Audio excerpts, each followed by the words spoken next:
Assalamualaikum dan salam sejahtera guys. So aku nak kongsi sikit first aid kit yang biasa yang kami bawa untuk aktiviti outdoor seperti camping dan juga hiking. Ini adalah first aid kit basic.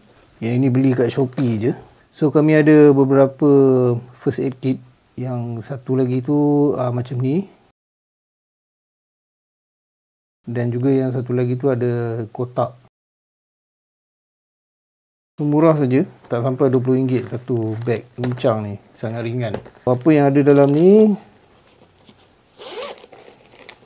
Dia ada bandage, ada tweezer, plaster roll, ada gunting. Ini penting, ada emergency blanket. Ini aku dah tunjuk dekat dalam video sebelum-sebelum ni. Penting ni blanket ni untuk mengelak kesejukan melampau ataupun hypothermia. Okey, ini non-woven bandage, elastic fabric plaster. Tu dia ada banyak. Ini sterile swab, alcohol swab, general first aid guide dan juga pin.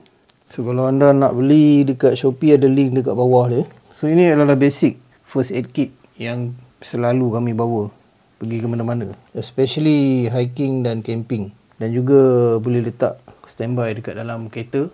So sebagai tambahan kita kena beli antiseptic cream tambahan masuk dalam beg ni, dan juga iodine, ubat cuci luka. Ini ada dalam beg. Ubat untuk dimakan kita tak boleh campur dalam beg first aid kit. Kita tak boleh campur dengan bahan-bahan chemical. Ini kita simpan. Inilah beg dia. Ringan saja.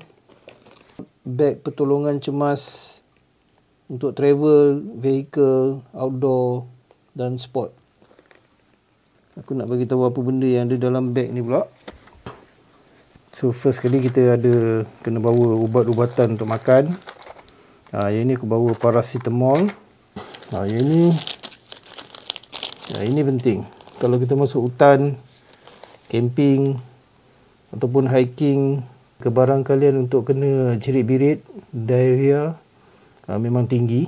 So kita bawa ubat cerit-birit. Macam ni lah ubat cerit-birit. Okey. Dan juga garam untuk rehydrate. Yang ini murah je, 70 sen satu dekat farmasi ada jual. Bila kita kena cerit-birit, kita punya tenaga banyak hilang. So first kali kita kena makan ni dulu. Kita bancuh air, oral rehydration salt. Bancuh air, kita minum. So aku bawa 4 paket. Kemudian lepas kita makan ni, makan satu ni, kemudian baru kita makan ubat cerit. So selain daripada ubat-ubatan, ini barang-barang basic yang kita perlu ada lah.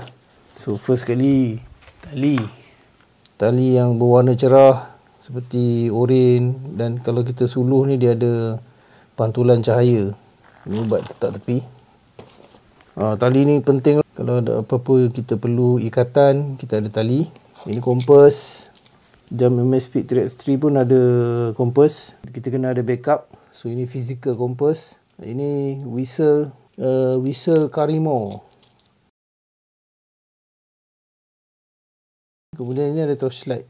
Biasanya kita bawa flashlight besar. So ini flashlight kecil untuk emergency.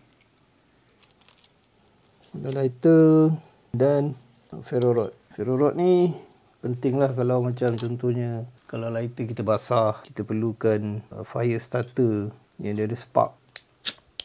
Aku dah guna lama dah ni. Tengok sampai dia punya besi pun dah haus, dah habis 3-4 tahun dah. So ini emergency. Kalau kita nak nyalakan api, kita kena cari bahan-bahan yang mudah terbakar. Kita boleh guna kapas, kita boleh dapatkan serbuk-serbuk buluh, kita boleh menghasilkan api menggunakan ferro rod. Alatan ni perlu ada pada setiap orang. Kita tak boleh nak harapkan orang lain. So kita yang kena bawa sendiri barang-barang ni. Tak boleh nak pinjam-pinjam, tak boleh nak minta-minta orang kan. So, kita sendiri nak kena ada bahan ni untuk kegiatan outdoor. Itu saja perkongsian aku. So anda boleh dapatkan barang-barang ni di Shopee, link kami di bawah, affiliate link kami. Kami ada banyak video seperti ini yang anda boleh tonton di dalam playlist kami. Jika anda ingin kami terus mengeluarkan konten seperti ini, subscribe kami. Semoga bermanfaat. Terima kasih.